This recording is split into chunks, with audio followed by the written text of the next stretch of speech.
courtroom fell silent as Congresswoman Jasmine Crockett stood up, her voice cutting through the tension like a blade. What happened next would send shockwaves through the entire legal community and leave Justice Ketanji Brown Jackson completely speechless. In a moment that nobody saw coming, the Texas Democrat who had built her reputation on fierce advocacy was about to challenge one of the most respected legal minds in America. The disagreement that followed wasn't just about law, it was about the future of justice itself. Before we dive into this incredible story, make sure to hit that subscribe button and ring the notification bell so you never miss moments like these that are reshaping American politics. Now let's see how a single question turned into the most talked about legal confrontation of the year. The packed hearing room buzzed with anticipation. Legal experts, journalists, and political insiders had gathered to witness what they thought would be a routine oversight hearing. But Jasmine Crockett had other plans. Armed with documents that would challenge everything, she was ready to make her mark on legal history. This wasn't just about politics. This was about principle, precedent, and the very foundation of how justice works in America. And what Justice Brown Jackson said in response would change everything. To understand why this confrontation matters so much, you need to know who these two powerhouse women really are and what brought them to this explosive moment. Jasmine Crockett represents everything bold about the new generation of Democratic leadership. At just 43 years old, the Texas Congresswoman has already made waves as one of the most fearless voices in Congress. A former civil rights attorney who cut her teeth fighting for justice in Dallas courtrooms, Crockett never backs down from a fight. Her background as a defense attorney taught her how to spot weaknesses in arguments and exploit them with surgical precision. She's known for her lightning-fast wit and her ability to dismantle opponents with facts and fury. Remember when she went viral for her epic takedowns during committee hearings? That same energy was about to be directed at one of the most powerful women in America. On the other side sits Justice Ketanji Brown Jackson, the first black woman ever to serve on the highest court in the land. At 54, she represents the pinnacle of legal achievement. Harvard Law School graduate, former federal judge, and now Supreme Court justice, her credentials are unquestionable. She's known for her methodical approach, her deep respect for legal precedent, and her careful, measured responses. But here's what makes this confrontation so explosive. Both women are trailblazers. Both are brilliant legal minds, and both believe they're fighting for justice. The problem is, they have completely different ideas about what justice looks like. The stakes couldn't be higher. This isn't just about two accomplished women disagreeing. This is about the direction of American jurisprudence, the role of activism versus restraint in the legal system, and whether progressive ideals can coexist with judicial tradition. The setting was a congressional oversight hearing focused on judicial ethics and transparency. What was supposed to be a routine examination of court procedures was about to become a battle for the soul of American law. The cameras were rolling, the legal community was watching, and neither woman knew they were about to make history. Crockett had spent weeks preparing for this moment. Her legal team had uncovered inconsistencies in recent rulings that she believed exposed fundamental flaws in how the court approached certain cases. She wasn't just looking for answers. She was looking for accountability. Justice Brown Jackson, meanwhile, had expected the usual respectful questioning that comes with oversight hearings. She was prepared to defend the court's decisions with the same scholarly approach that had earned her respect throughout her career. She had no idea she was walking into an ambush. The hearing started normally enough. Justice Brown Jackson sat at the witness table, composed and professional in her dark judicial robes. The committee members took their seats, and the chairperson called the session to order. The first few questions were predictable. Budget concerns, administrative issues, the usual congressional oversight routine. But then Jasmine Crockett's turn came. She adjusted her microphone, shuffled through her papers with deliberate precision, and looked directly at Justice Brown Jackson. The room sensed something different in her energy. This wasn't going to be another softball question about court procedures. Justice Brown Jackson, Crockett began, her voice steady but charged with purpose. I want to talk about your recent opinion in the Henderson case. The Henderson case, a complicated dispute involving voting rights and state election procedures, had been one of the court's most controversial decisions in recent months. Justice Brown Jackson had written a careful, measured opinion that tried to balance competing interests. Most legal scholars praised it as thoughtful jurisprudence. Crockett saw it differently. Your opinion, she continued, talks about the importance of respecting state authority in election matters. You wrote that federal courts should be reluctant to interfere with state-level decisions unless there's clear constitutional violation. Justice Brown Jackson nodded slightly. This was standard legal doctrine, nothing controversial here. But then Crockett dropped her first bomb. Justice Brown Jackson, how do you square that position with your previous statements as a circuit judge, where you wrote that voting rights require aggressive federal protection and that state restrictions should be viewed with deep suspicion? The room stirred. This wasn't just a policy disagreement. This was an accusation of inconsistency from someone who clearly knew the law inside and out. Justice Brown Jackson maintained her composure, but legal experts in the audience could see she was caught off guard. She had expected questions about administrative matters, not a deep dive into judicial philosophy and apparent contradictions in her reasoning. Congresswoman, Justice Brown Jackson replied carefully, each case must be evaluated on its specific facts and legal context. The Henderson case presented different circumstances that required. Crockett cut her off smoothly, a technique she'd perfected during her days as a trial lawyer. Different circumstances? Justice Brown Jackson, I'm not talking about different facts. I'm talking about different principles. In your circuit court opinion in Morrison v. Texas, you wrote that any restriction on voting access should trigger the highest level of constitutional scrutiny. But in Henderson, you applied intermediate scrutiny to nearly identical restrictions. That's not about facts. That's about a fundamental change in your judicial philosophy. The tension in the room was now palpable. Other committee members shifted in their seats. The C-SPAN cameras captured every moment.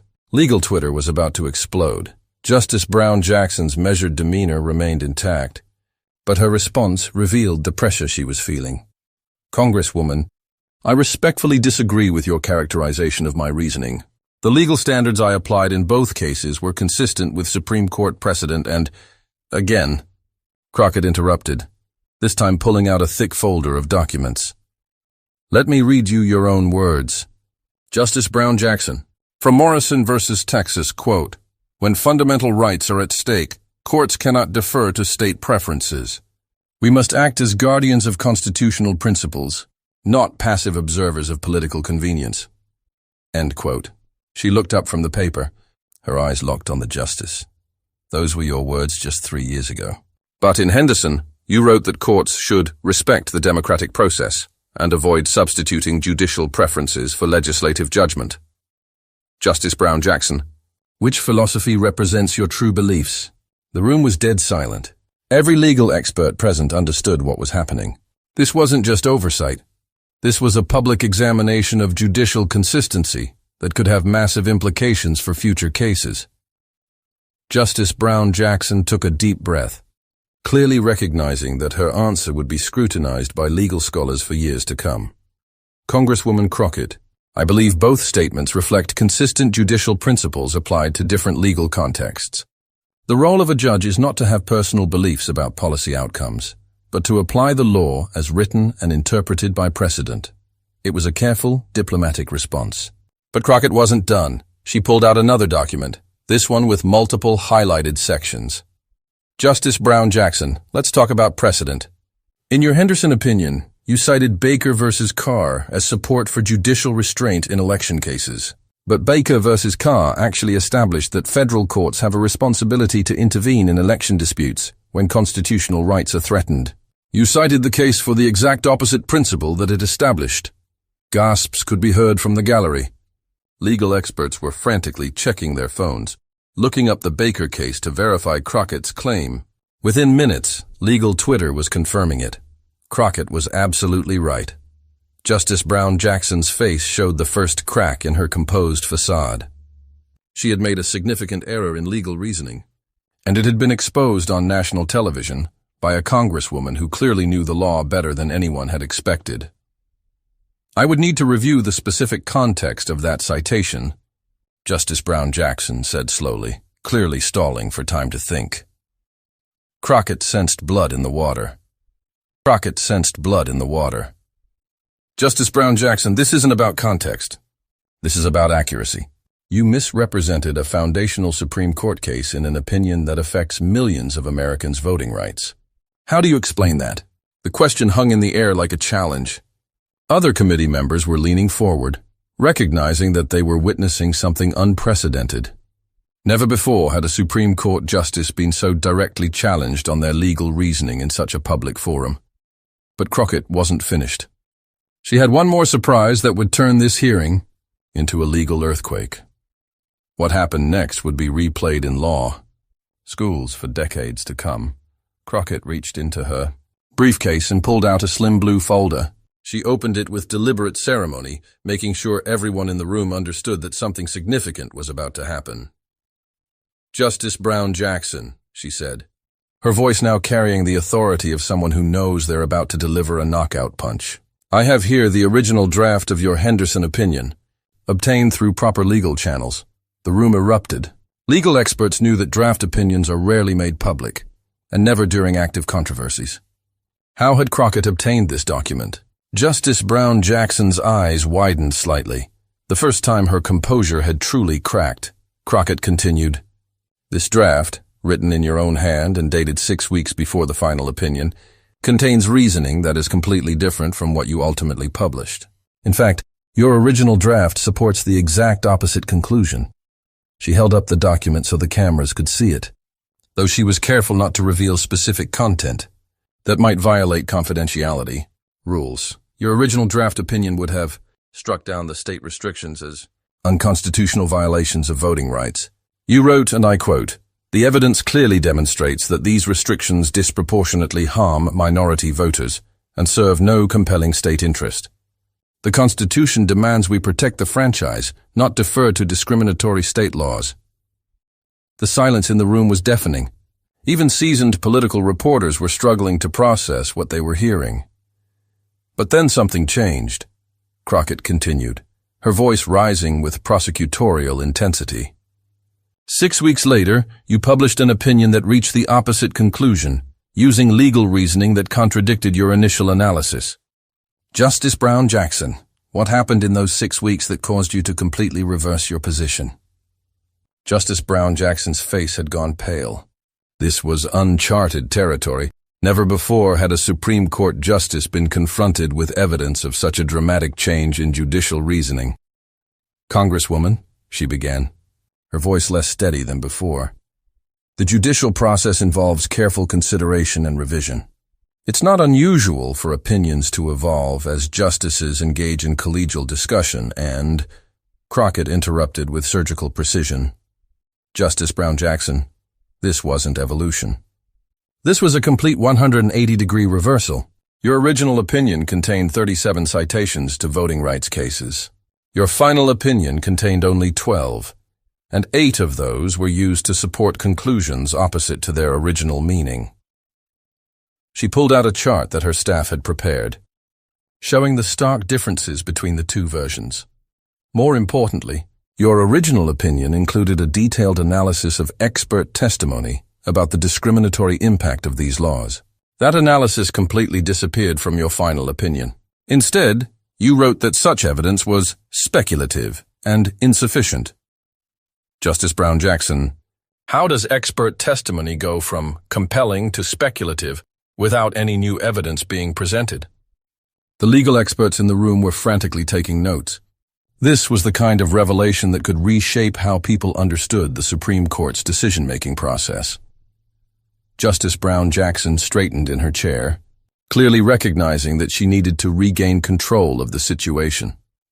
"Congresswoman Crockett, I resent the implication that my judicial reasoning is somehow improper. The Supreme Court's deliberative process is designed to ensure that we reach the most legally sound conclusions possible. If my opinion evolved during that process, it's because careful analysis led me to a more correct understanding of the law." It was a strong response, delivered with the authority of someone who had spent decades in the legal system. But Crockett had one more card to play. "Justice Brown Jackson," she said, pulling out yet another document. "I have here the conference notes from the case. properly obtained through Congressional Oversight Authority. These notes show that your position changed not because of legal analysis, but because of pressure from other justices who threatened to issue a more extreme opinion if you didn't modify your approach. The room exploded. Committee members were calling for order, reporters were typing frantically, and legal experts were shaking their heads in disbelief. Never before had the inner workings of Supreme Court deliberations been exposed in such detail. Justice Brown. Jackson's face showed genuine anger for the first time. "Those conference discussions are confidential for good reason," she said, her voice sharp. "They allow justices to engage in frank dialogue about complex legal issues without fear of political repercussions. Your decision to make them public violates fundamental principles of judicial independence." Crockett leaned forward, her eyes blazing with the intensity of someone who had spent years fighting for justice in courtrooms across Texas. Justice Brown Jackson, judicial independence means independence from political pressure, not independence from accountability. The American people have a right to know if Supreme Court decisions are being shaped by internal politics rather than legal principle. She stood up, a move that electrified the room and signaled that she was about to deliver her final argument. "You took an oath to uphold the Constitution and administer justice without fear or favor. But the evidence shows that you abandoned a legally sound position protecting voting rights because other justices pressured you to conform. That's not judicial independence, that's judicial cowardice." The words hung in the air like an indictment. Never before had a member of Congress so directly challenged a sitting Supreme Court justice's integrity and courage. Justice Brown Jackson rose to respond, her face flushed with emotion. "Congresswoman, I have served this nation with honor and integrity for over 2 decades. I will not sit here and allow you to impugn my character or my commitment to the law based on your misunderstanding of judicial process." But Crockett wasn't backing down. "Justice Brown Jackson, I'm not questioning your character. I'm questioning your consistency. I'm questioning whether the justice who wrote that brilliant original opinion protecting voting rights is the same justice who published a final opinion that undermines those very protections. The American people deserve to know which version represents your true judicial philosophy." The confrontation had reached its peak. 2 brilliant legal minds, both committed to their principles, facing off in a battle that would define how Americans understood their highest court. What happened next would shock everyone in the room. Justice Brown. Jackson stood silent for nearly 30 seconds, an eternity in political time. The cameras captured every moment of her internal struggle. When she finally spoke, her words would send shockwaves through the legal establishment. "Congresswoman Crockett," she said, her voice quiet but clear, "you are right." The room erupted. Committee members gasped, reporters scrambled for their phones, and legal experts looked at each other in complete disbelief. A sitting Supreme Court justice had just admitted to changing her legal position under pressure. But Justice Brown, Jackson wasn't finished. "You are right that my final opinion in Henderson did not reflect my initial legal analysis. You are right that I allowed concerns about court unity and political perception to influence what should have been purely legal reasoning. And you are right that the American people deserve better from their Supreme Court." The admission was unprecedented in American legal history. Never before had a Supreme Court justice publicly acknowledged that their published opinion had been compromised by internal political considerations. Crockett, for her part, looked almost stunned by the admission. She had prepared for pushback, for deflection, for legal technicalities. She hadn't prepared for complete honesty. "Justice Brown Jackson," she said, her voice softer now. "What you just said takes extraordinary courage. But it also raises serious questions about how the Supreme Court operates and whether the American people can trust that your decisions reflect legal principle rather than political calculation." Justice Brown Jackson nodded slowly. "Those are fair questions, Congresswoman. Questions that I've been wrestling with since the Henderson decision was published. The pressure to maintain court collegiality, to avoid 5-4 splits that might appear political, to present a unified front. These considerations shouldn't influence legal reasoning. But the reality is that they do." She paused. looking directly at the cameras. I became a lawyer because I believe in justice. I became a judge because I believe in the rule of law. But somewhere in the process of joining the Supreme Court, I allowed institutional concerns to override my commitment to legal truth. That was wrong, and I regret it. The legal community was in complete meltdown.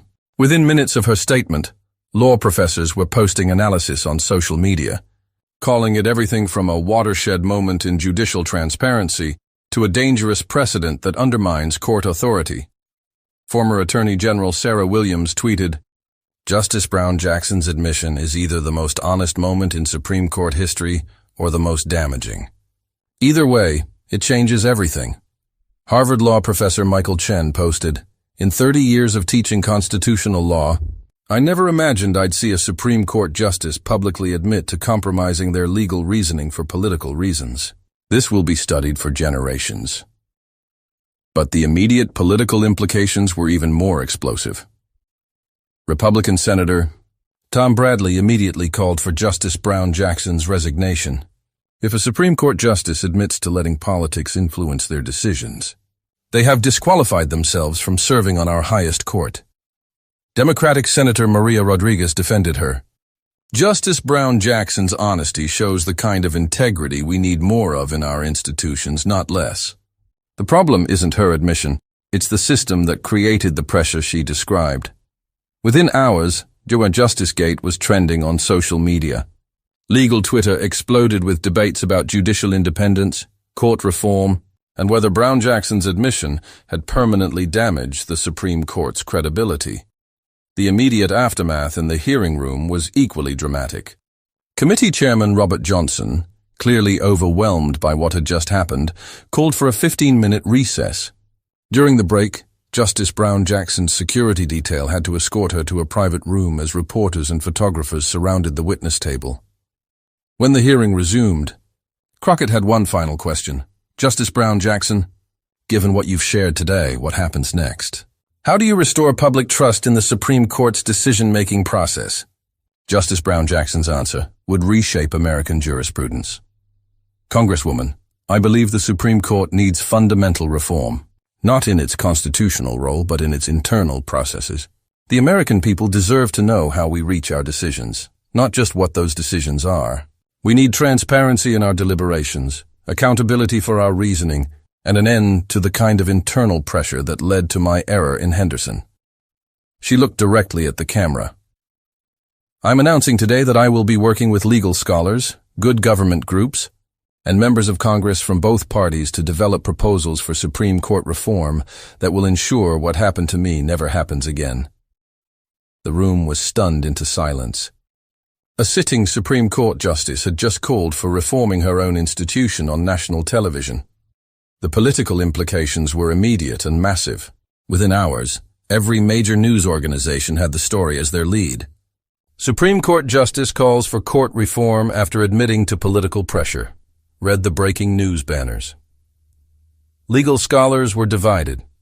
Some praised Justice Brown Jackson's unprecedented honesty and called her a reformer who could help restore trust in the judicial system. Others argued that she had violated fundamental principles of judicial conduct and undermined the court's authority. Professor Elizabeth Martinez of Yale Law School wrote in an emergency blog post, "Justice Brown Jackson has done something remarkable. She's chosen truth over institutional protection. Whether that helps or hurts the Supreme Court in the long run remains to be seen." But perhaps the most significant reaction came from the other Supreme Court justices themselves.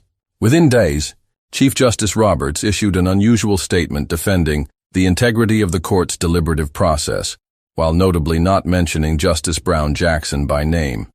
Justice Thomas went further, writing in a rare public letter, "Recent events have damaged the court's reputation and violated our traditions of confidentiality. Such behavior cannot be tolerated if we are to maintain public trust." The split within the court became public knowledge, something that almost never happens. Legal experts began speculating about whether Justice Brown Jackson would face formal censure from her colleagues or whether she might resign under pressure.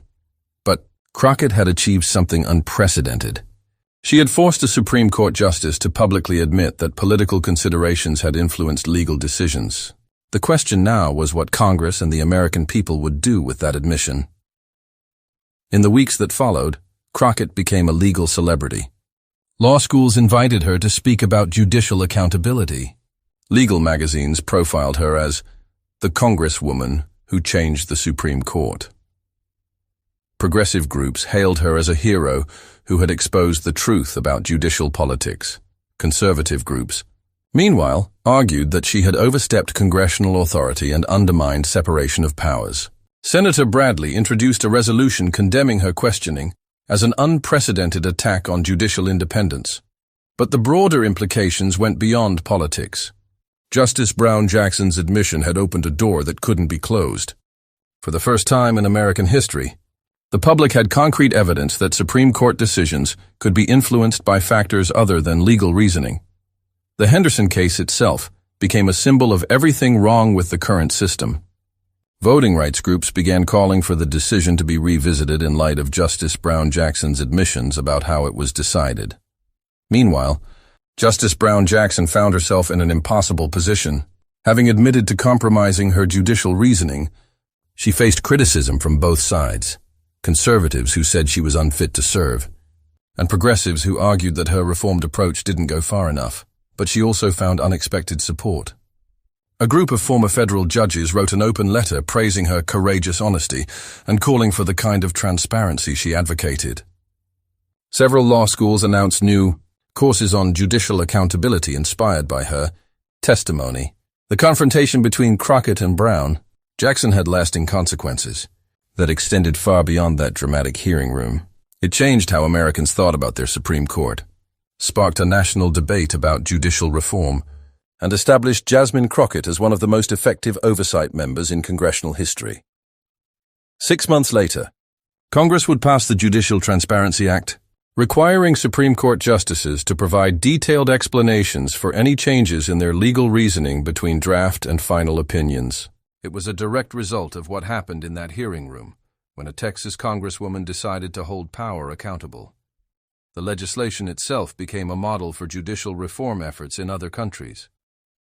The European Union's Court of Justice began studying the American approach, and several national Supreme Courts adopted similar transparency measures. Legal scholars noted that what started as a single congressional hearing had sparked a global conversation about judicial accountability. The law's implementation wasn't without challenges. Some justices initially resisted the new requirements, arguing that they would chill deliberative processes and make collegiality more difficult. But public pressure, fueled by ongoing coverage of the Crockett-Brown-Jackson confrontation, made resistance politically impossible. The first annual report under the Judicial Transparency Act revealed shocking statistics. In the previous year, Supreme Court justices had made substantial changes to their reasoning in 23% of cases between initial drafts and final opinions. Most changes were minor clarifications, but several revealed the kind of pressure-driven compromises that Justice Brown Jackson had described. The report also showed that cases involving politically sensitive topics were 3 times more likely to undergo significant revisions, supporting Justice Brown Jackson's claims about institutional pressure affecting legal reasoning. Perhaps most importantly, the data revealed that justices appointed in recent decades were more likely to change their positions under pressure than those from earlier eras, suggesting that the politicization of confirmation processes had created justices who were more sensitive to political considerations. The legal experts who witnessed that confrontation still debate its significance.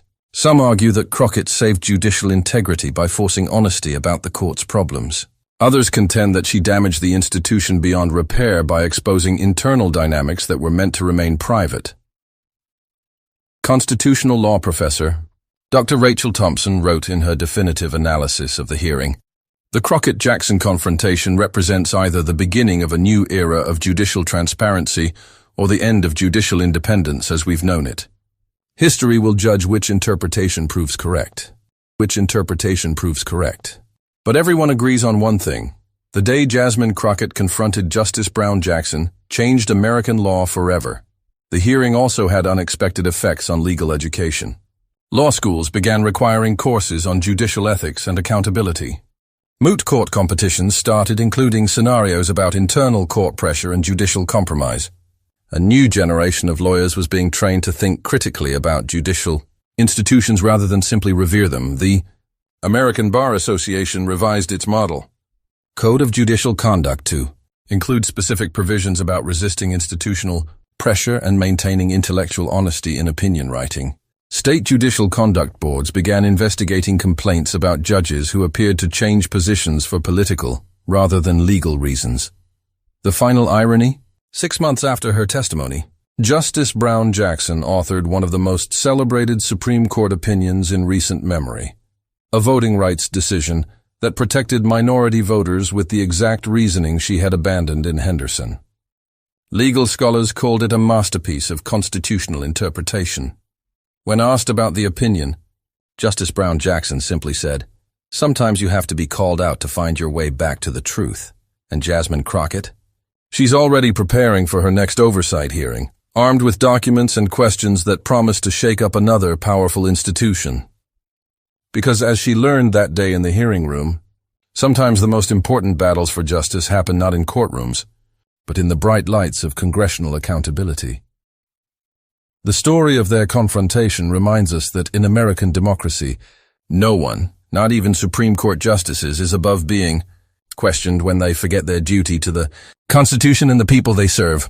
But perhaps the most lasting impact of that extraordinary day came from something unexpected, the inspiration it provided to young lawyers and law students across the country.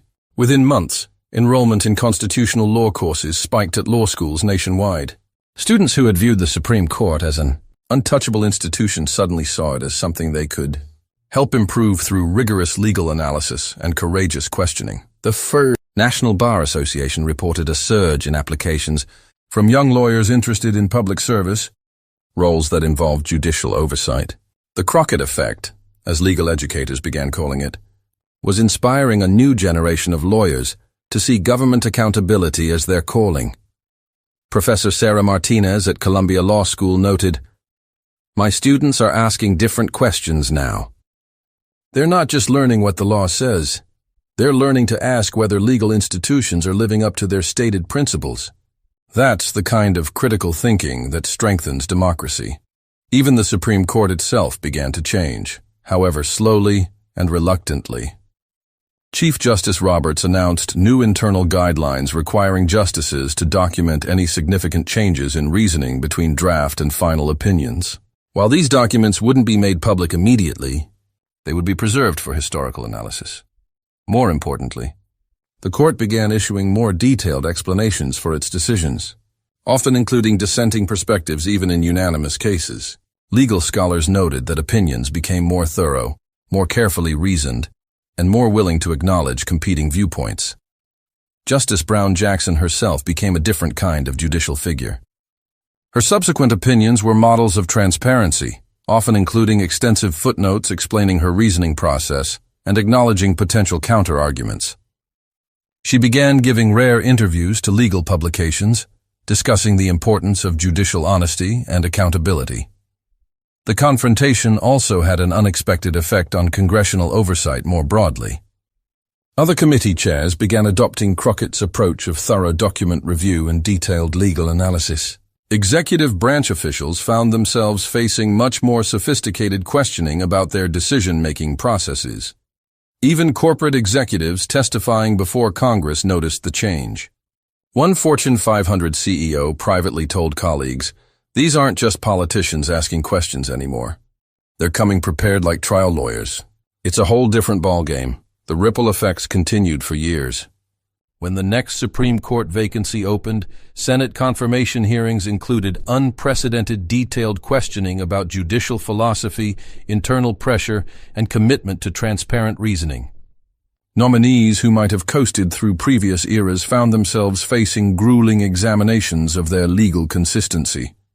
And Jasmine Crockett? She became something unique in American politics.